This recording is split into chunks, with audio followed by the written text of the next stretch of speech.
Saludos a todos los que nos están viendo y nos están escuchando a través de la plataforma de Radio Tomada. Es realmente un gusto estar aquí con otro programa de Rucas Raras, Jenny. Bueno, sí, estoy muy contenta porque tenemos un programazo de que hace rato queremos estar hablando, ¿verdad, Meli? Y donde vos también y yo hemos estado un poco involucradas. Y este tema se llama El Otro Centro. El Otro Centro, Jenny. Y bueno, como lo dice el título de este programa, estamos hablando hoy sobre el centro histórico, pero el centro realmente histórico, y vamos a hablar un poco sobre pues cómo nos ha marcado, qué es lo que ha pasado, ¿es gentrificación o no lo que está sucediendo en el centro? Entonces quédense para esta conversación muy interesante. Y bueno, les traigo el statement de este programa. Y bueno, el centro histórico y sus continuos cambios de dinámica nos han marcado a los ciudadanos que transitamos en este espacio desde que tenemos memoria. Entre el bullicio, las ventas ambulantes, la violencia y el deterioro constante de los patrimonios, encontramos refugios y espacios de creación, inspiración y de expresión libres entre aquellas antiguas dinámicas cotidianas. Para nosotras, para nosotros y nosotras, es el verdadero centro histórico, en donde sumamos con colectivos, gestiones y acciones a la historia y dinamismo del centro, mientras que el centro nos enriquecía sobre identidad, comunidad e historia. Actualmente, la dinámica gentrificadora establecida por las instituciones públicas y sus nuevos reglamentos ha sumado al blanqueamiento de la identidad capitalina con acciones como la demolición de edificios, el continuo desplazamiento de negocios antiguos con iconografía única, como cafeterías con menús tradicionales que presentaban la gastronomía salvadoreña por el sabor. Fotos, estudios que practicaban la técnica de óleo en retratos, espacios culturales independientes y espacios de creación de la clase trabajadora cerrados. Tras 7 años de destrucción del espacio público, las medidas de seguridad sí permitieron que el centro sea más seguro y transitable, pero tras ellas se instalaron medidas que ahora estigmatizan y exilian a las clases más vulnerables del espacio público. Desechó la estética popular, elevó los precios de hasta un sorbete de carretón y homogenizó el espacio visual. Como ciudadanos, creemos que el centro de San Salvador debe ser un espacio en donde puedan desarrollarse diversos ecosistemas, pues las actuales normas lo vuelven un centro comercial más que no ofrece más que consumo.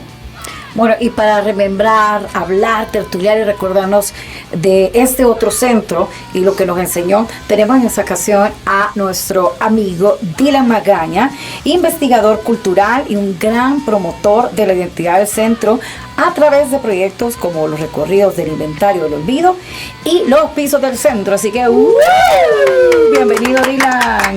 Gracias por la invitación. Siempre es un placer acá sumar pues datos, testimonios que he recogido de todas estas personas, familias y grandes amistades que he hecho en el centro, porque en realidad hemos trabajado en comunidad. Este es un trabajo del cual me he sentido muy apoyado, y pues bueno, todo lo que tenga que ver con el centro pues, he recopilado un poquito, y aquí pues Claro, cuando estábamos preparando esta segunda temporada no dudamos en incluir ese tema del centro, porque el centro, creo que también, hablando de la actitud punk que hemos tenido durante este programa, pues vivir el centro como nosotros lo vivimos, creo que fue lo más punk que pudimos, que nos influyó en nuestra vida. Fue punk.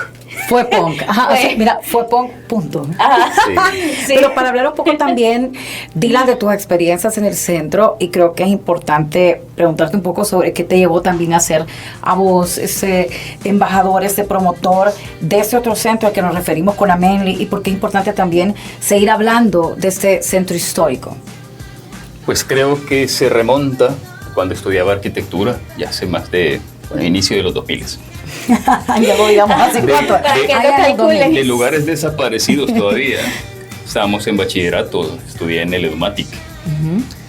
Y pues en estos registros que estábamos haciendo para hacer las maquetas, tuvimos que obligadamente ir al centro a identificar a los edificios emblemáticos, ya sea Catedral, el edificio central, o recrear edificios desaparecidos. Entonces, ¿Qué tareas aquellas, verdad? Las que nos dejaban de salir al sí, centro a identificar todo esto. y casi que obligado, porque esos trabajos de campo, tanto de universidades, duraban 3 semanas y adiós al centro. Era como, pues ya hicimos lo que teníamos que hacer.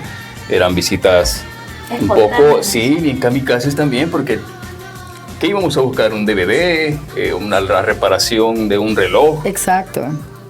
Los usados, que también estaban un poco condenados. No queríamos que nos vieran en los usados. Claro. Así es que tenía que ser bien fugaz. Sí, Ahora- cambió de ser voy a irme escondida con los lentes, aquí vestido que nadie me vea, a pasó a ser algo cool y algo poco más afresado, la verdad. Sí. La Toda verdad una que industria, sí, ¿no? nos fuimos apropiando de todos estos lugares que al inicio, bueno, como que todo esto fue necesario, la desaparición, para que valoráramos todas estas visitas que hicimos y ahora recrear y hacer una línea de tiempo de todas nuestras visitas. Así que lo primero fue hacer este registro para las maquetas. Y luego me desaparecí del centro. Siempre viví en el centro, las paradas de buses estaban ahí. Claro, lo Estudié- recorríamos, pero es muy difícil recorrerlo a detenerte. Exactamente, siempre fue muy deprisa. Yo creo que hasta el momento que conseguí una cámara, y fue haciendo con el celular, la verdad, tuve un registro y hacer esta comparación de las postales más adelante con las que tuve, me familiaricé mucho con, por ejemplo, con el libro de Gustavo Herodier. Esto fue como la puerta, y empezar con mi familia, si recordaban estos espacios, y bueno, O sea, más empezaste bien, esa especie de memoria histórica también, interactuando con tu familia, verificando como ese antes y después, Sí. porque ellos también vivieron otro centro, digamos. por ejemplo, a mí me bautizaron en la catedral. Entonces qué bonito. en esa sesión de fotos que nos hicieron en el parqueo de catedral aparecían otros edificios que ya no existen, porque fue antes del terremoto del 86. Discolito, la biblioteca que estaba enfrente de la Plaza Morazán, la la Hispano, sí, Hispano, creo que se la llama Hispanoamérica, actualmente. sí. Y bueno, los edificios de la lotería con el Ministerio de Economía, y aparecen en la foto, y pues ya este es un panorama que desapareció. Y también pues mi abuelo era de Candelaria, me comenta pues la transformación de todo el espacio. De hecho nació en 1932, tenía esa memoria de los años 40 y los años 50, al igual que mi abuela, y se conocieron ahí, vendieron ahí.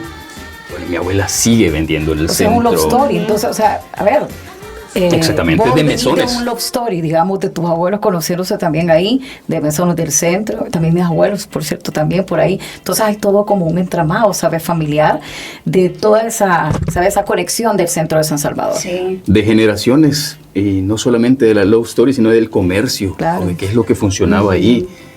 Ya sea, me comentaban, conocí al dueño de este edificio, de este almacén, ya me hablan de su personalidad, a quién le legaron también, y se va hablando de generaciones, Ya son tanto historias del comercio formal e informal.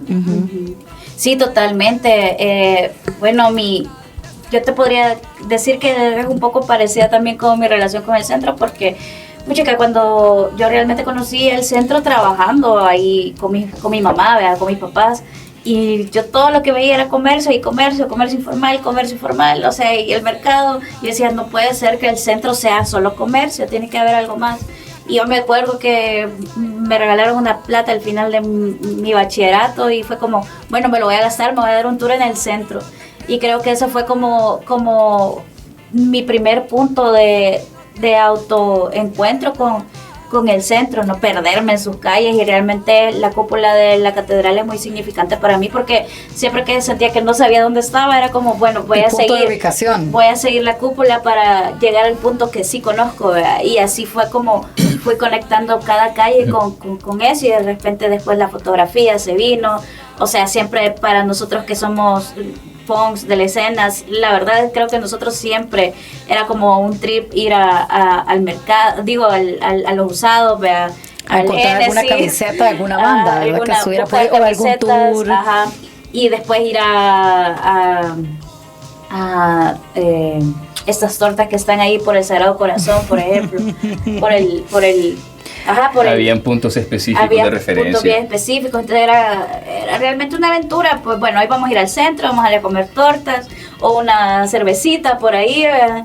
Y siempre, o los toques incluso que hacían antes en Claro. algunos bares. Entonces siempre creo que varios aspectos de mi vida fueron desarrollados en el centro.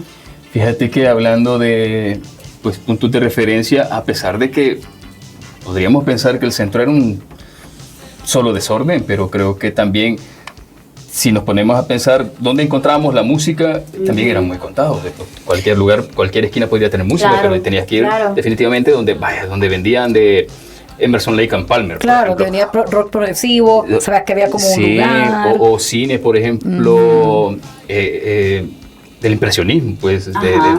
habían lugares específicos y yo los recuerdo muy bien, o los puestos de tortas, todo estaba como que sí estaba muy, muy bien estructurado. Los barrios del centro Eran son 7. ecosistemas, Claro. prácticamente. Y como decimos, bien estructurado. Y en realmente. cada uno, por ejemplo, hay un pasaje donde venden mantelinas, música Ajá, las cristiana. Biblias. Y en la otra cuadra estaban donde vendían pues todas Las las ramas. especies, Sí. Ajá, es cierto, las especies. Y uno también, si cerraba los ojos, podía sentir todos los olores, o sea, el mercado Incluso- te brindaba todo, Sí, incluso toda esta galería. detrás, creo que hay gente que, bueno, yo por cuestiones de vagancia, incluso me di cuenta que en algunos de esos puestos detrás sí tenían realmente altares a San Simón. Desde luego. O sea, era como bien Claro, era el pegado. lugar para ir a buscar Ah. ese tipo de ocote, ir a buscar un montón de peces, como decimos, o para gente que tenía actividades, digamos, un poco más con la tierra, ¿sabes?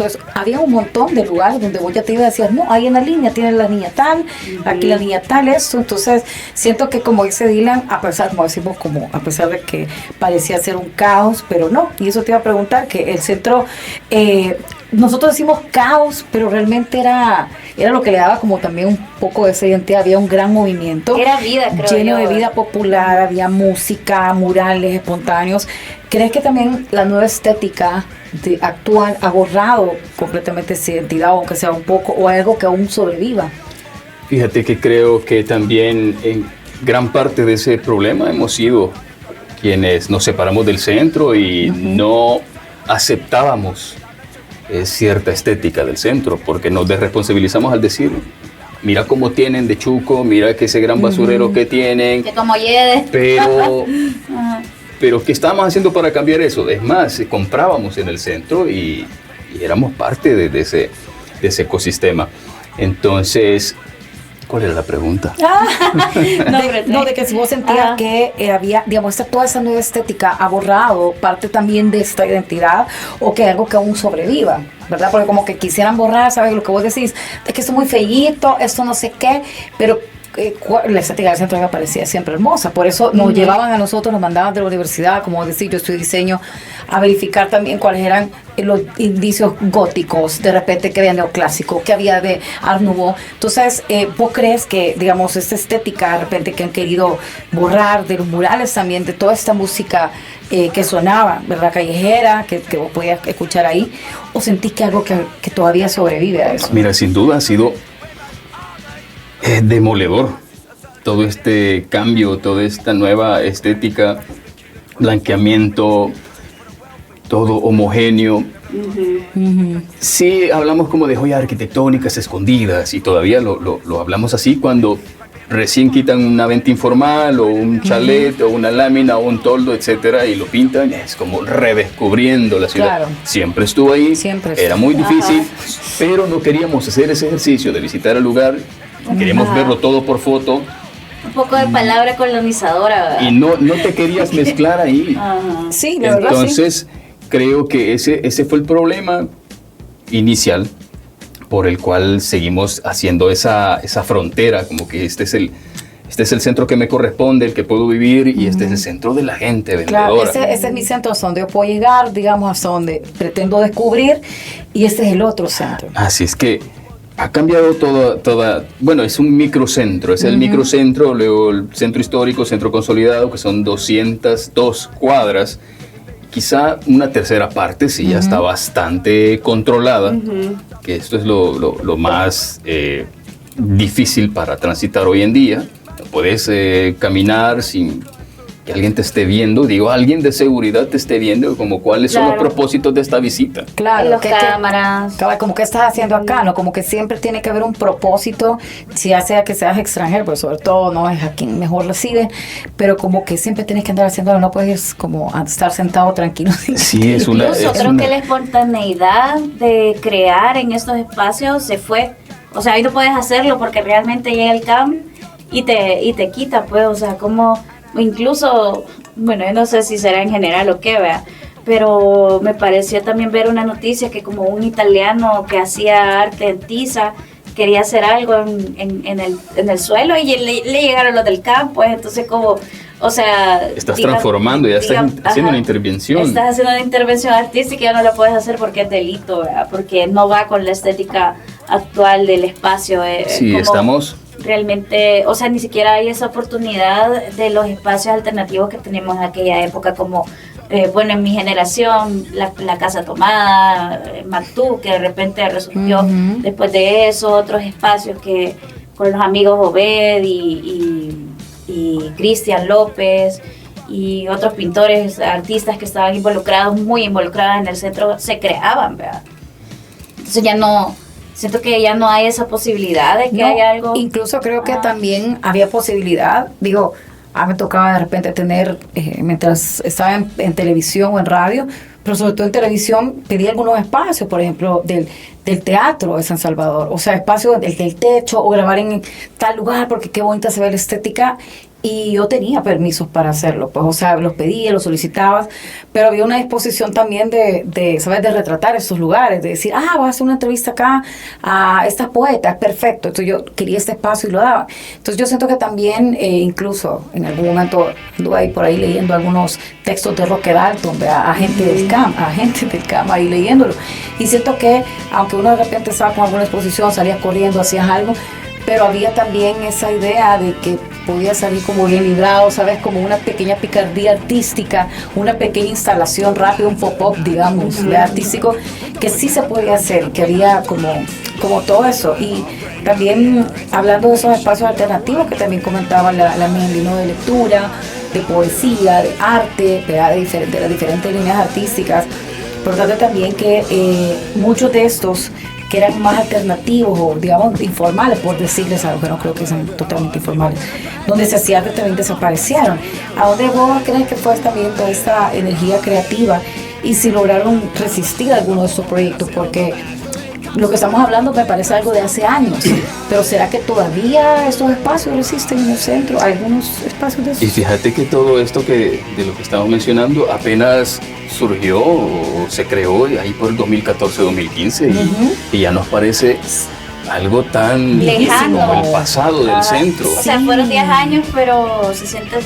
O sea, sí es mucho tiempo, pero en realidad es corto. Como 11 años, o sea, pero lo que estás diciendo me parece como un momento. Fue un momento, fue una etapa bien creativa, ahí estaban los poetas. Ahí estaba, por ejemplo, Wally apropiándose de la plaza o de este arco Neomudéjar. Se sentaba ahí a leer. Parecía gato, era el gato de los tejados del centro. Y bueno, todas las personas que nos unimos a ese movimiento, aunque sea una exposición así pop-up de un día ahí en el pasillo de Mactú, ya transformaba, ya recibía 50 personas. Vendían café con agua chuca, pero era lo que... Pero ya estaba en nuestro itinerario, pues ya decía, me voy a tomar, me alcanza para esto. No, y además que te imaginas, yo recibí clases de italiano y me mato. O sea, porque iba el sábado, como al mediodía, entonces voy a saber que ahí había el cafecito, pero todo era muy accesible, o sea, no era un café de más de $5, o sea, no había esa dinámica, era vamos a llegar a encontrarnos, ¿no? Y que está bien, porque no quiera irse a tomar la foto para Instagram, pero no es eso, era el sentido de unión, comunidad, de empezar a hacer, aquí hay un movimiento artístico, de crear, de incluir incluso a los vendedores, porque claro. Bueno, las vecinas ahora del Cinemetro también crearon actividades con las vendedoras, en aquel tiempo la Casa Tomada también involucraba a los niños de los vendedores, Mactú también. Sí. Entonces realmente eran cosas que se apostaban no solo para, digamos, la gente culta, ¿verdad? Sí, o que tiene cierto conocimiento, sino que era una convivencia realmente de todos, ¿verdad? O sea, muy inclusiva. y no es cierto que ahora el centro es turístico, entonces, sino que siempre lo ha sido, claro. Y siempre fue muy cultural también, y creo que ahora todo se restringe al teatro o a los salones de la biblioteca. Y de hecho más cultural, pienso, porque pones a contar los libreros que se han desaparecido, vendedores de libros, son muchísimos. Sí, han tenido que apartarse de ese lugar, reducir su mercadería. Muchos de los libros fueron botados realmente en esos traslados.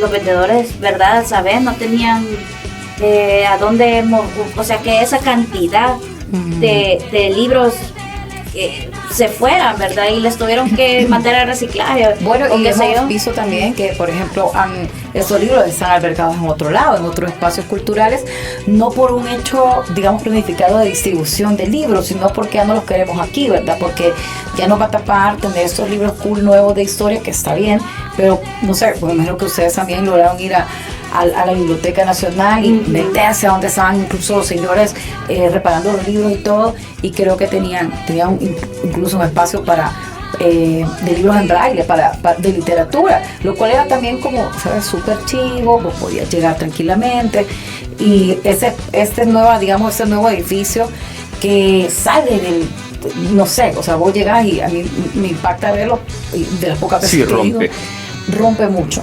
Sí, no renegamos del diseño del edificio, pero creo que había más lugares. Por ejemplo, la cuadra al poniente del Mercado Ex Cuartel, donde estuvo originalmente la Biblioteca Nacional, el edificio de Ehrentraut Katzthaler. Y este espacio era el idóneo para construir de nuevo. Y todavía sigue encerrado con láminas. Sí, quitaron los vendedores y ya lleva como 4 años así. Entonces, no era necesario edificios protegidos por la bandera de La Haya. Bueno, ya yo creo que ya todo se puede intervenir sin importar el sello que tenga. Y Dina, por ejemplo, ¿qué historias o resistencias que te han conmovido a vos o que te parecen importantes también visibilizar en todo este recorrido que vos has hecho, toda esta investigación, vivencia, curaduría? ¿Qué historias de resistencia te gustaría compartir o te impactan? Bueno, de los registros que he hecho, los pisos, los estilos arquitectónicos, prácticamente un levantamiento de todo lo que hay en el centro, desde no solamente los pisos de baldosas hidráulicas, también del granito, por ejemplo en las calles frente a Simán. Todo lo que eran almacenes tenían lajas de mármol o de granito, que también fueron desapareciendo, y tomando muestras, porque era solo de meter la máquina y a dejarlo tirado en la calle. Entonces, todo esto fue tomando valor. No es que yo ya tenía el ojo para eso, pero mientras veía que eso se lo iban comiendo, era a rescatarlo. Se te fue dando, digamos. Se fue dando. Se fue sumando registro tras registro. No sé qué es lo que voy a hacer con ello hasta ahora, una serie de libros, pero bueno, todos los vestigios, por ejemplo, hay muralitos comerciales. Para mí eso es un vestigio que está resistiendo. Eso es lo que nos habla de todas las expresiones que hubo de artistas, grafitis también. Sí. Hay grafitis, de hecho, de la época de la estábamos todavía en guerra, finales de los 80 o inicios de los 90. Mucho paste up también de esa época. Encontramos stickers de campañas electorales. Entonces, estos vestigios son bien importantes, estarlo registrando, porque es que simplemente se está borrando. Hubo un mural en el Molina Chivalero también. Es que decimos ciballero. Ciballero decimos. En italiano es chivalero. Sí. Entonces, solo se ha ido borrando. Son de esos nombres que incluso vos los decías ahorita, o como recuerdo, creo que a todos en algún momento, todos hemos tenido un estreno que nos compraron en el centro de San Salvador, Rolling New York, o sea, un montón de estos lugares. O afuera de todos estos lugares importantes. Sí, que vos decís, ahí, ¿me entendés? Y uno lo llevaban al centro y de repente vos ya traías estreno, o sea, yo tengo recuerdos de ir al centro de San Salvador pequeña y estar viendo todo como para arriba porque estaba bastante pequeña, pero ahí unos estrenitos, algunos lugares, y recuerdo todavía rótulos de algunos lugares. Y creo que esto es como lo que vos decís con los pisos, ¿verdad? Que hay una observación que vos has hecho de esto que te quizás te removió y dijiste, no hombre, no sé qué voy a hacer con esto, pero me voy a dar un pedazo de esta historia que está aquí, que la están destruyendo.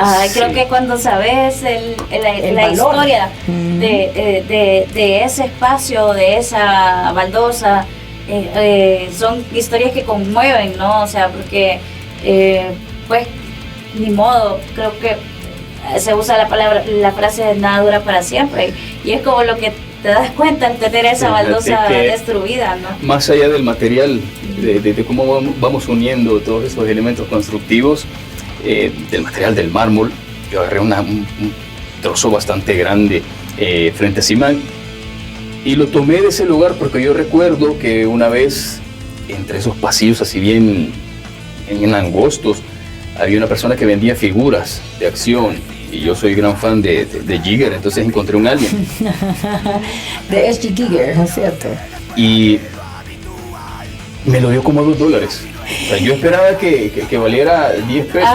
O sea, como cosa. Y como mínimo, regalado, así como rápido comprándolo vos y casi que corriendo. Sí. Para que no te dijeran, miren, no, ¿verdad? Entonces, deme $2. $2 o $3 como.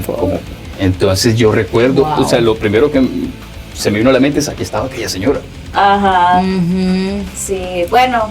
Igual, yo creo que a mí que esto realmente el Bella Nápoles no cerró por la gentrificación, sino que fueron otras razones, pero puchica, para mí entrar al Bella Nápoles era como imaginar, estaba Roque o estaba este periodista y imaginarte esa convivencia de una tarde de café de personas intelectuales que vos admirabas o leés, y era como que me encantaba realmente, fue un espacio de un oasis para mí en momentos de frustración, de corazones rotos, de un montón de cosas. O sea, realmente a mí el Bella Nápoles era mi refugio. Mira, es que era de sentarte como observar. Yo creo que por eso eran de esos lugares donde se podía sentar. Y el tiempo no pasaba. No pasaba. De repente también había el tiste. Ajá. Yo era como muy de ir a tomar tiste. Y recuerdo que en algunos momentos, por esas mismas nostalgias que menciona la Mary, esos lugares que vos decís, hey, cómo vivían acá antes los poetas, cómo la gente se venía a observar, a crear historias a partir de estas historias que veían. Yo recuerdo haber hecho incluso entrevistas ahí de literatura o filosofía para también tener, como decía, esa remembranza de estos espacios de tertulia, ¿verdad? Que eran los cafés clásicos donde siempre la gente se ha reunido para tener pláticas, para, como dice la Meli, para reunirte con la gente, y aunque no haya sido por ese tema de gentrificación, pero también le da una identidad al centro de San Salvador.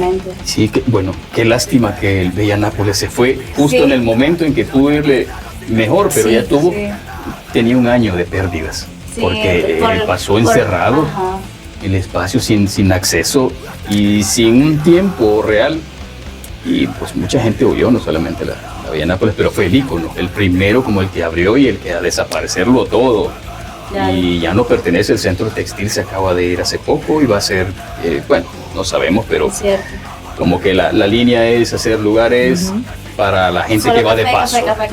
Para la gente de paso, como decís vos. Y no va a regresar, esa gente que viene una vez al año o no vuelve, pero es para que quede esa imagen. Es como el cine también, la verdad, como lo hablábamos en la exposición del cine, ¿verdad? No es solo un edificio abandonado, sino que representaba también ver ese letrero añejado de libertad, ¿verdad? Era como siempre como buscar una utopía o algo realmente que o sea, es algo más allá de un edificio, es un símbolo, pues. Sí, todo lo que nos hablaba de identidad, la verdad, donde no nos perdíamos, donde sentíamos que ese era nuestro lugar.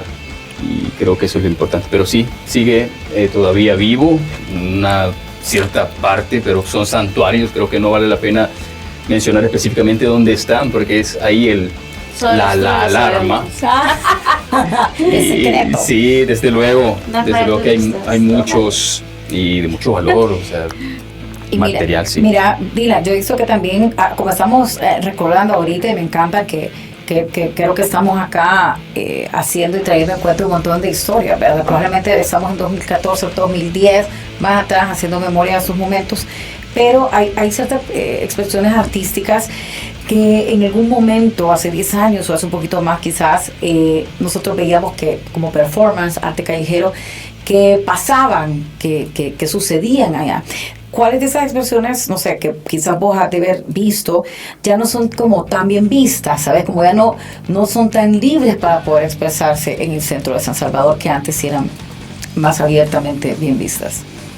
Yo creo que casi que en su totalidad no hay una libertad. Ya no están las chicas trabajadoras en las esquinas de las plazas, ya no están los zapateros, los fontaneros, ya no están los zapateros ni siquiera en los portales, los bailarines, las bailarinas, los músicos, un sorbete de carretón, la señora del fresco de jocote, o sea, tan único, o sea, tan específica. Yo me acuerdo la señora del fresco de jocotes por la iglesia de la uva dulcita y cholotona. Y hemos perdido todos estos cantos, o sea, cantos con seguridad, de cantar, de decir, esto es lo que ofrezco. Las grabaciones también, los relojeros que tenían hasta un equipo, o sea, estaban bien equipados, tenían todos sus lentes, era un taller, pues. Sí. Entonces, una desinstalación de todo, de las esquinas donde vendían chuco, que eran lugares donde eran una estación. Estábamos ya como con un programa de hoy me voy a tomar un chuco a las 3:30, te sentás allí en la esquina. Mira, vos ya estabas como programado, ahora el fresco de jocote, entonces y voy a pasar por allá, voy a ir a pasar dejando el reloj, como decía. Sí, o le saco duplicado a las llaves, etcétera, pero sabías por dónde tenías que pasar, tenías una ruta y lo hacías. Si tenías barrio, o sea, si no te andabas asustando de, ay, esta señora me gritó, este bus me pasó por aquí.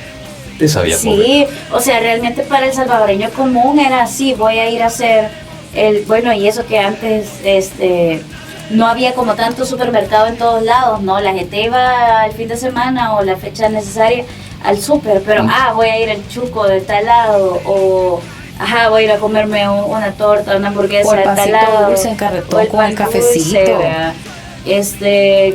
Bueno, situaciones así, ¿verdad? Que ya no se ven, y también eso que creo que, bueno, realmente creo que ya nadie hace murales porque te paran inmediatamente, levantes la brocha, ¿no? Los pósters, ¿te acuerdas de los pósters? Los pósters, sí. En la avenida Morazán era Mariposa, me parece. También, sí, es que eran dos puntos, en esa misma calle, en la primera, frente a Vidri, y ahí donde decís, en la Mariposa, frente al, creo que es bueno, el edificio que está de lado, que tiene láminas. Pues ahí estaban los pósters metaleros de. Y ahí compré una Guns N' Roses, de hecho. Cuando tenía 13 años. Y mira, en medio de los cinchos, las carteras, porque era como una zona de venta de artículos de cuero. Sí, o sea, realmente había donde la merch del rockero también. Del metalero. Del metalero. Sí, ese era, exactamente. Que se respeta, ahí había. Y hablamos también, Meli, de personajes que también nos han ido dejando, como aquel metalero que vendía acetatos, vendía vinilos en la primera siempre, entre esas cuadras sobre que estamos hablando. Sobre la primera, sí, claro, que murió, de hecho, por una enfermedad. Se me olvida el nombre ahorita, pero sí también es una persona que mucha gente lo recuerda, no solo porque era que vas a comprar, sino que era ir a hablar de música en el espacio abierto, que te recomendaban este disco, este cassette. Yo por ejemplo tengo un cassette de Poison, pero de esos grabados en Guate, ¿verdad? Comprado ahí. Entonces son cosas que, ¿cómo conseguís la música así? Pues, o sea, lo compras en línea, en Instagram, vas a feria de vinilo. Sí, pero incluso, o sea, la primera feria de vinilo creo que era en el centro realmente, sin que tuvieran el nombre en sí de feria de vinilo, pero vos ibas a diferentes lugares. Yo recuerdo haber conseguido más de un vinilo de almendra, de Spinetta, que era como joyísima, era como que está haciendo esto aquí, y vos veías eso y de repente encontrabas una joyita por ahí bien puesta, y claro, pero tenías que irte, y esa era la idea, irme toda la tarde a ver qué encontrabas. Entonces era toda una onda, todo un viaje, ¿verdad? Por el tiempo, pero la gente se tomaba además también la molestia de no solamente como, sí, están los discos, sino que de hablar, te lo compraras o no, era la tertulia también musical, ¿verdad? Más allá de si la venta, si no me va a comprar, no, sino era como, compartamos música, mira, aquí tengo este otro, este no me lo puedo, pero se ve bien chido. A mí me encantaba esa dinámica y creo que hace falta, a mí me hace falta. Pero tenías esa comunicación y confiabas, y que te decía, mira, llévate este también. Ya, o sea, formabas, ya tenías una colección de solo de esta persona. Claro. Tenías una memoria, una comunicación con esta persona. Bueno, hablando de estos lugares donde se iban a comprar música, todavía alcancé a comprar en Disco Almacén cassettes. Bueno, el Pollo Musical sigue abierto. El Pollo Musical, sí, ya claro. parece museo, pero creo que es de esas joyitas que o sea, están luchando por permanecer ahí. No, y todavía tenés mucho el orden de todos los vinilos, ¿no? De dónde ir aquí, aquí tiene un poco 80s, aquí como decís vos, aquí tiene progresivo, aquí tiene boleros, aquí tiene acá. Entonces, creo que esa búsqueda también de irse, ¿sabes? De darse la rebusca, de ver qué encontrabas, esa sorpresa también que te llevaba a algo que añora un poquito. Fíjate como como se iban a meter tantos compradores de vinilos, fueron dejando bien poquito, pues ya ripio. Claro, entonces me dediqué, donde el Pollo Musical, a buscar cassettes grabados acá en El Salvador del 91, 92, 93. Y era bien interesante que el del 92, recuerdo que ya compraba cassettes en esa época, decían, pues había un lema por los acuerdos de paz, como el año de la paz, ya sea de Marito Rivera, porque éramos bien cumbieros. Entonces, incluso los de Vanilla Ice, y tenían que tener ese emblema, ese sello con las palomitas ahí, el año de la paz, El Salvador, y algo muy especial. Entonces, estoy buscando, eso sí, y estoy buscando más en donde el Pollo Musical, cada vez que puedo, es como el cassette grabado de Supersonido, con ese logo como Superman. Todo, o sea, con Supersonido, creo que todos pudimos escuchar un montón de música que no hubiéramos tenido, ¿sabes? Como el alcance, ¿de dónde compraba vos cassettes? Sí, nada más que era bien caro, pero Supersonido, todos tuvimos cassette Supersonido. Inolvidable. El logo con las letras de Superman. De Superman, pero Supersonido. Pero mira, Dylan, para la gente que nos está escuchando, que nos está viendo, ya saben, si encuentran de esos casetitos, vean, Dylan anda ahí haciendo, recabando esta joya musicales. Que es testimonio vivo de historia. Yo creo que estamos hablando de un montón de cosas que son como muy, ¿sabes? Muy únicas, muy singulares, que pasaban en el centro de San Salvador de antes, pero ¿qué de eso también vos extrañás? ¿Qué de esas cosas que pasaban, además de las que ya hemos hablado aquí, de esas experiencias, de esas formas de tocar, de oler, de vivir y experimentar también parte del centro de San Salvador? ¿Cuáles de estas antes y ahora extrañás? ¿Verdad? Por ejemplo, a veces habían conciertos entre algunos puestos, poemas gritando desde el bullicio, o escuchabas mucha gente ahí hablando o diciendo o recitando algún poema. ¿Qué extrañas más de esos momentos? Un bolo te podía recitar un poema o una frase, eso es poesía. Eso es súper poesía. Se levantaba o resucitaba y lo primero que decía era poesía. Pero creo que lo que más extraña definitivamente es el saludo de cuadra en cuadra, donde ya iba saludando hasta la vendedora como te digo, la señora del Chuco, para mí inolvidable, porque no hay más Chuco. Ajá. Y no, Chuco bueno. Un Chuco rico. Las original. Chicas de los jugos especiales. Ay, cierto. Sí. Es que, bueno, cada lugar tenía como una manera de saludarles. Así cada quien, ya sea las personas jóvenes y a los mayores. ¿Vos sentís que estas vivencias y digamos eso que te marcó tanto también te motivó a mostrarle a otros lo que haces? O sea, lo que vos viviste, los lugares que has explorado, así con esos proyectos que tenés del inventario del olvido, de los recorridos. ¿Sentís que eso es lo que te motivó? Fíjate que, bueno, a simple vista se ve como que, o se aprecia que lo que yo ando haciendo es recolectando y coleccionando fotografías, pero detrás de eso, o sea, uno ve la fotografía de la casa de la mina troquelada, no sabe que alrededor hay una gran bulla o personas que están esperando pasar o te pitan. ¿Qué estás haciendo? Porque eso no tiene con mucho sentido estarle tomando fotos a 5 capas de pintura, una lámina, o darle zoom a un capitel, o pues todos estos elementos que pues para mí sí tienen un sentido. Voy haciendo una línea de tiempo en el contexto arquitectónico desde el año 20, pero creo que todas las historias, esas como que las voy escribiendo, los testimonios, conozco a familias, he entrado hasta los mesones, entré hasta casas bien difíciles con estos muchachos que me decían, ¿qué estás haciendo? Y bueno, ya estar dentro de la casa, les cambiaba todo porque el intercambio, o sea, no era un sospechoso, era alguien que le estaba aportando un dato de la casa. De ese espacio, digamos. Entonces yo nunca tuve un problema en ese aspecto de andarme moviendo en el centro. Sí, Nadie te puede decir mucho de no me han asaltado, desde luego, pues es un caso único, pero yo rescato todas estas vivencias con cada una de las personas. Yo recuerdo, o sea, si tengo el piso yo le pongo el nombre, de hecho, de la persona propietaria o a la que conocí. Mira. Por ejemplo, saqué unas tazas. Ajá. Y al diseño le pongo Don Fausto, o Fausto simplemente. Ajá. Entonces es así como yo tengo en la memoria, bueno, a Don Fausto, que lo he ido a buscar muchas veces este año y ya no está. Esto es para mí bien, bien especial. Me abría la puerta de su casa donde yo iba a descansar en las tardes. Después de un recorrido, o simplemente por platicar con él. Pues decía, voy en un lugar Fausto. silencioso. Un cafecito o algo. Cosas bien interesantes realmente. Pero sentís que, todas esas cosas son las que te motivan también a que, miren, esto es realmente el centro. Es decirle a la gente, fíjate. Esto es realmente lo que hemos perdido, ¿verdad? Digamos, lo perdido porque es un contexto en el que ya no vemos tantas cosas como se ven en los lugares fuera del microcentro.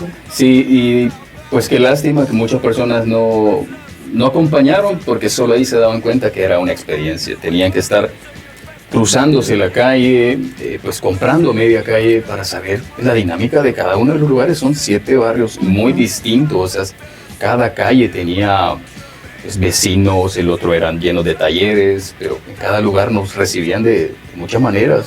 Como llamaba la atención que el grupo no iba como muy sospechoso, como si éramos agentes de bienes raíces a venderle su casa, sino que era como, mire cómo se hace eso, ¿cuánto vale eso? Era como de apreciación. Sí, ¿no? Y hacer también pues negocio y hacer que eso funcionara. Sí, claro, también. la dinámica.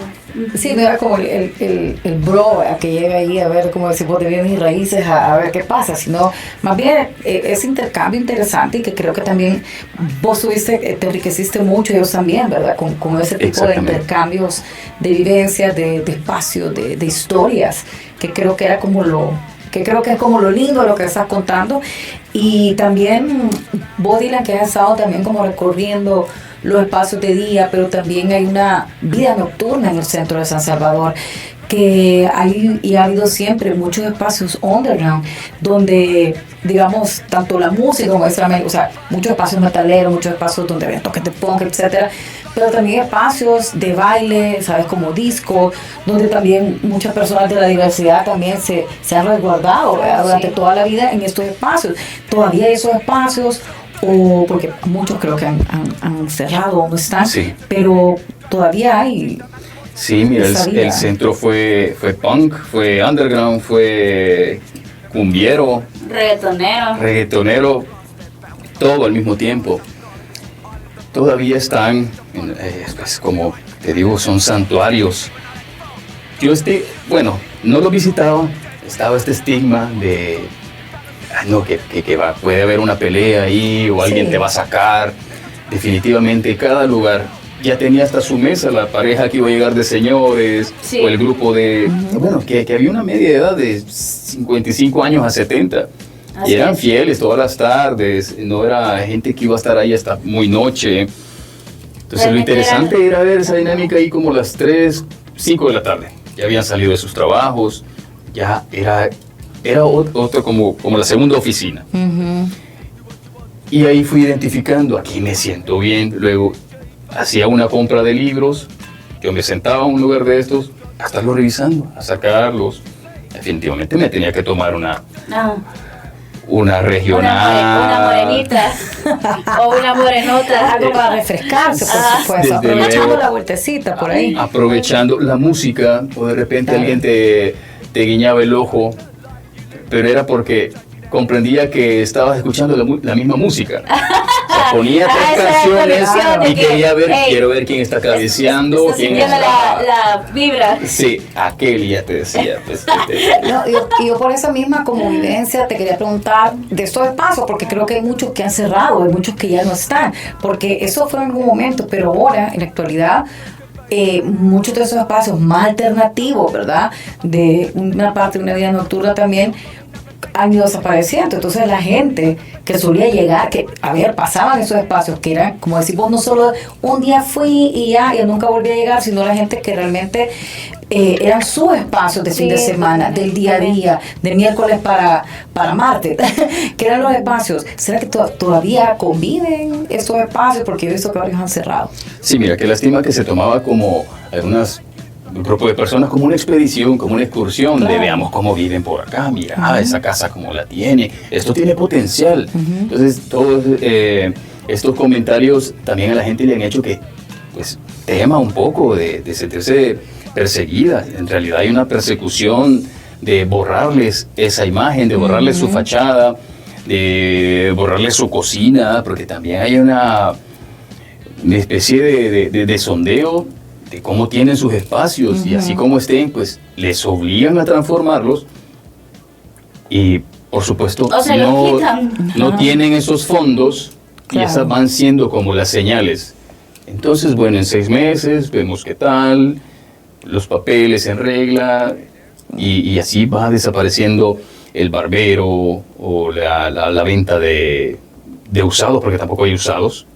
Ahora son pequeños lugares donde pues recolectan zapatos, camisas, Espacios de bicicletas. convivencia LGBT también, o sea, fue muy también, Ajá. de eso creo que ahorita el centro es heteronormado, pues, podemos decirlo, pero creo que todo señalarlo estos así. espacios, recuerdo que hace poco, ahorita me estoy acordando, un amigo mío extranjero que ha solido vivir aquí en El Salvador desde hace un montón de tiempo, pues bastante salvadoreño, pero me comentaba, me decía, qué interesante que, todavía hay algunos espacios donde de repente entras, hay todavía siempre la música disco, siempre hay un montón de baile, y que me parece, me dice, tan entrañable que todavía estos espacios sigan resistiendo, porque al final son espacios que están resistiendo a, como te digo, muchos que han cerrado, y que todavía, me dice, yo que normalmente voy al centro, que quiero divertirme en el centro y que voy a comer al centro, me fue difícil encontrarme un menú del día. Me dice, algo tan sencillo como un menú del día, no lo podía encontrar, toda la carta. Y eso es algo, me dice, que hace mucho tiempo no pasaba. Vos, menú del día, un par de dólares, porque eso es lo que andabas. Y después una cervecita para tal lugar más noche, porque eso es lo que andabas. Entonces, con esto de nuevos bares, que muy cool y todo, pero totalmente más caros, se ha vuelto todo eso, como decís vos, un espacio nada más de paso, de visitar un par de veces, pero la gente que ha sido la conceptualidad de esos lugares, que por supuesto estos bares, estas actividades culturales donde a todos nos gusta y hemos disfrutado de ir, pero se han ido cerrando. Entonces pasa que también, como comentamos al inicio, hay una gentrificación, pero esos nuevos espacios muy de, ¿sabes? Así, lo que comentaba Botina, si no lo renovas voy a venir. Te ves forzado a cerrar, la gente no tiene la capacidad muchas veces económica para poder hacer una renovación. Entonces viene otro bro de esto, pero aquí puede ser un café o aquí puede ser un lugar, y al final los lugares terminan siendo estos lugares que muy lindos y todo, pero carísimos, que no son para el acceso de toda la gente, y que al final te encarecen muchísimo todos estos espacios. Entonces, ¿cómo ves esto ahora? Pues es difícil, porque también he tenido la oportunidad de estar compartiendo con las personas que están siendo afectadas, los dueñas de negocios. Hay quienes resisten, hay quienes están neciando por apropiarse de su espacio, porque lo fue. Exacto. Y están dándose una segunda, tercera o cuarta oportunidad, que es como que los hayan removido, los hayan desplazado, pero en el mismo lugar, subiéndole la renta, poniéndole todas estas normas, estas reglas de blanquear porque tienen que blanquear, Claro. no tienen que tener mesas de este tipo porque parece chupadero. O sillas de plástico o de madera y se... Desplazamiento forzado. Exactamente. Todo es para que sea tan homogéneo y les haga juego con este barrio que han construido últimamente. Entonces, lo difícil es escucharles a estas personas que, pues se sabe, están resistiendo, se están dando una segunda oportunidad, pagando y poniéndose al día con todos estos recibos, con todas estas cuotas como puedan, a veces adelantándose, como, ay, tengo para un año más, dándolo todo y con muchas dificultades. Pero yo veo todavía hay esperanzas en la periferia, porque todavía, bueno, voy a esto, a que todavía hay personas que se sienten seguras en sus lugares, que no se les está invadiendo, saben quiénes les están invadiendo. Entonces, aún se ven las reuniones, sacan sus sillas, esta es la vida de barrio. Claro. Hablo de los lugares con casas con uso habitacional o pequeños comercios, barrio San Esteban, algunos sectores del barrio Calvario. Es muy distinto la dinámica que está ahí por la Tecnológica, que es el barrio Claro. San Francisco, son ya edificios, pero todavía hay usos habitacionales en estos lugares, pero susceptibles a estos cambios. Se va viendo que se está coloreando, porque es así, la pintura de un edificio va dando el paso a la siguiente cuadra. Entonces creo que la periferia aún resiste y eso es lo que podemos rescatar hoy en día.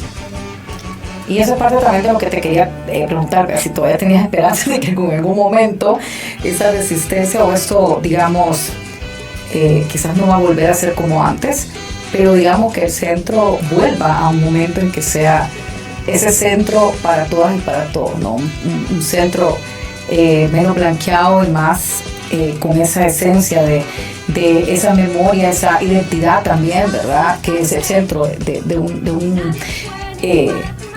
estado, de un país, en este caso la capital de San Salvador, ¿verdad? Que es nuestro centro, que de alguna forma refleja también parte de la memoria histórica. ¿Crees en esa esperanza vos? Sí, porque se están guardando, se están ¿aquel reservando. Dylan está guardando. Él está guardando. Estoy O sea, ese documentando. proyecto Dylan está va para haciendo largo. con todo. Desde luego, no, yo creo que no me suelta el centro. He querido como Es que soltar no varios podemos, proyectos, no podemos. solté lo de los recorridos. Es agotador.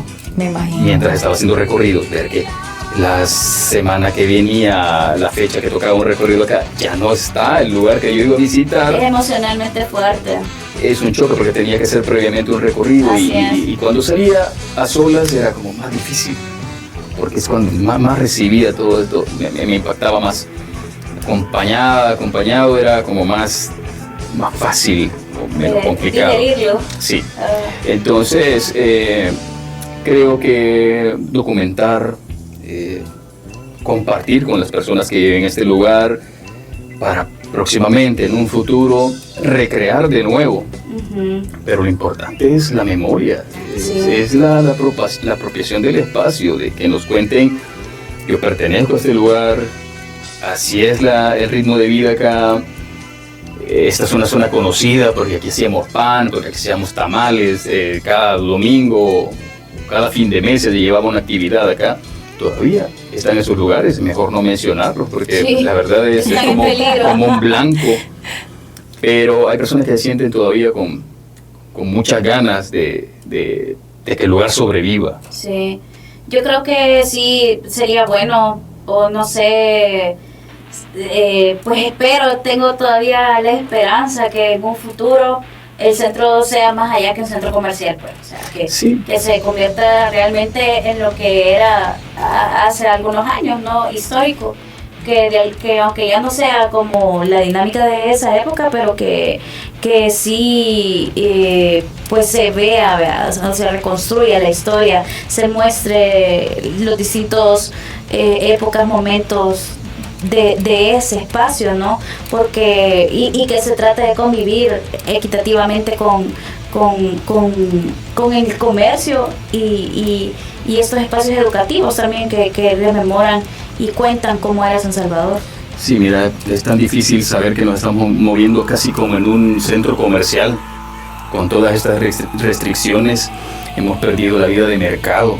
El mercado era este vínculo del puerto, de los pueblos originarios con la ciudad. Este era lo único que teníamos con este acercamiento, con todo este tipo con todas estas memorias diversas y luchas, porque ahí es donde estaba la lucha. Entonces la estamos viendo cada vez más arrinconada o desaparecida. Tenemos que estar constantemente buscándoles, porque el centro cambia constantemente semana tras semana. Y vos has sido además testigo de este cambio, ¿no? Parte por parte. Y para ir finalizando un poco, Ena, quería preguntarte qué mensajes también te gustaría dejarle a quienes están empezando a interesarse por el centro de San Salvador, pero más allá de ese lugar turístico, de ese lugar blanqueado, de este lugar, centro comercial, como dicen las medias, de ese centro comercial que nos han querido un poco imponer. Me interesa mucho esta nueva generación de artistas que están haciendo desde el sticker, del grabado, que tienen distintos materiales, por ejemplo, que están vendiendo camisas, carteras, pero tienen algo iconográfico, no de la nueva iconografía, sino que están rescatando de todas estas marcas que desaparecieron. Es lo interesante, que no están haciendo un comercial actualmente, sino están rescatando iconografía, logos, tipografías. Formas de empleo como que hace un retrato de los carritos, ¿no? Exactamente. De los puntos de venta. Y al mismo tiempo testimonio con el objetivo de dignificar, de visibilizar al vendedor, al que está ganándose, quien está siendo el actor principal en el centro, estos señores del centro, que tenía su estética. Y quienes todavía están, ¿verdad? Porque sí, la mayoría, pues, dispersos, pero todavía están. Sí, me refiero a los taxistas, porque para mí como que tiene un diseño específico en los taxistas o las señoras vendedoras de café. Y bien, entonces toda esta línea gráfica ahorita nos está sumando, porque es como que sabemos qué es lo que hemos perdido y lo estamos rescatando, y bien, no ha pasado mucho tiempo de esto. Ajá. Eso es lo curioso, ¿no? Sí, cabal, yo creo que también eso que estás diciendo de las nuevas generaciones, ¿no? Que cómo están rescatando y están manteniendo viva la historia del otro centro. Sí, están nostálgicos, pero no solamente es como del recuerdo, sino hay un propósito. Es como que esto resiste. Vamos a hacer esto en series, o sea, pegar stickers por todos lados, que prácticamente es como repartir volantes. Como no es neciando, o sea, neciando con una idea, no, como decimos, no nostálgica solamente con lo puramente estético, ¿verdad? Creo que estamos hablando ahorita que de repente a uno le puede chocar con ciertas nuevas estéticas del centro, impuestas, por supuesto, no decididas, sino que están ahí y que te hacen un poco, me hace un poco ruido algunas cosas que yo digo, salen de la estética del centro, ¿no? Como originalmente es. Pero qué chévere que otras generaciones también retomen esto, pero más en un sentido, ¿sabes?, de resistencia, de que este lugar debe de ser siempre este lugar para todos, para todas, un espacio de convivencia, no solo de paso, un espacio donde las personas que lastimosamente pues han tenido que denominación forzada, básicamente, de este espacio que les pertenecía, pues puedan volver a tener este contacto de ese lugar que era su hogar al final. Sí. Definitivamente, y que tomen nota de los testimonios de sus abuelos, sus abuelas, que pues muchas personas de la nueva generación sí me comentan sobre las historias o sobre sus recorridos con sus tíos, tías y los lugares que tenían, ya ninguno existe, y a pesar de que los muchachos tienen 25 o 23 años, pero saben que, o sea, tienen la memoria de ese centro, de pasar entre tanta gente y lugares específicos. Entonces creo que documentar todo esto es importante, no solamente ir a la fotografía, que es muy importante también porque está en constante cambio. Dejamos un registro, pero los testimonios es algo que tenemos que reconstruir. Sí, totalmente.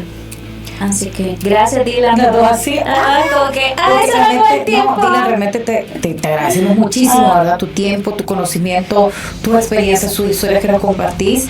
Y además también, pues, agradecerte que seas parte también de los artistas que están haciendo esta recolección, esta memoria histórica, a partir de esos detalles, de hacer estos recorridos también por el centro de San Salvador, y que también tenés un legado ahí, ¿verdad? Que estás dejando, y que de alguna forma la juventud, la gente más joven que nosotros, somos jóvenes también, la gente un poco más jóvenes, te están viendo también, observan esto, y les sirve también mucho como de ejemplo de cómo podemos, o los artistas o las personas que estamos interesadas, involucrarnos y hacer algo para esa memoria histórica, una pequeña contribución. Sí, bien interesante cómo se van uniendo son pequeñas luchas, pero muy significativas, y nos vamos entendiendo. O sea, necesitamos a esta persona que hace este tipo de arte, necesitamos aquí el bordado, necesitamos la fotografía, la documentación, el video, el reel.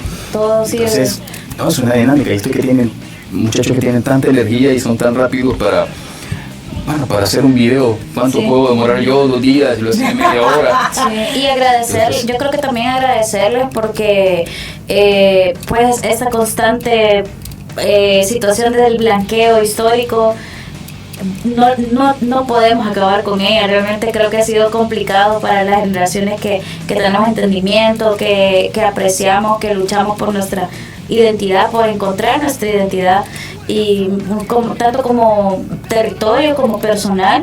Es muy valioso que se unan más jóvenes a esta lucha, ¿no? Porque así lo hicieron nuestros abuelos y nuestros padres, algunos, y nosotros estamos resistiendo nuestro momento de resistir y de crear, de seguir recolectando esta historia y mantener la que hemos tenido hasta la fecha. Sí, me interesa mucho que esta generación se está informando, está subiendo mucho Súper contenido. Súper bien. Me encanta. Están haciendo muy bien. Por ejemplo, la gráfica de los buses. Sí, totalmente. Eso es bien interesante, porque recordar que tenían sus frases, las fueron baneando. Oye, ha habido artistas que lo han venido retratando en instalación y desde un montón, porque siento que es muy particular de nuestros buses. O sea, nuestros buses no son iguales.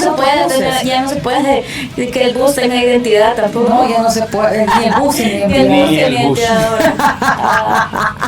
Pero bueno, gracias, Dylan, de verdad. Creo que hubiéramos hecho este podcast de 4 horas para seguir hablando también. Sí, vamos a hacer parte 2. Pero vamos a tener que hacer otra parte con eso. Gracias, Dylan, por tu trabajo, por estar aquí con nosotras. Y bueno, gracias a ustedes también por escuchar siempre a Rucas Raras por medio de la Radio Tomada, y gracias a el Centro Cultural de España por este espacio. Así que nos vemos al siguiente capítulo de Rucas Raras. Bye. Adiós.